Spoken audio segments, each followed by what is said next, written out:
બાકી આ હીટવેવનો રાઉન્ડ છે એ 8 થી 13 એપ્રિલ દરમિયાન આવી રહ્યો છે અને 13 એપ્રિલથી રાજ્યની અંદર માવઠાનો માહોલ પણ જોવા મળશે.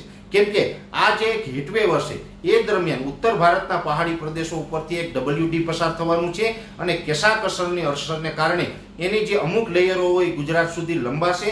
એના જે વાદળો છે દક્ષિણ તરફ ગતિ કરશે અને એનો ટ્રફ ગુજરાત સુધી આવે, જેને કારણે 13 એપ્રિલથી લઈને 16 એપ્રિલ દરમિયાન રાજ્યના અનેક વિસ્તારોની અંદર માવઠાનો વરસાદ જોવા મળે તેવી શક્યતાઓ છે.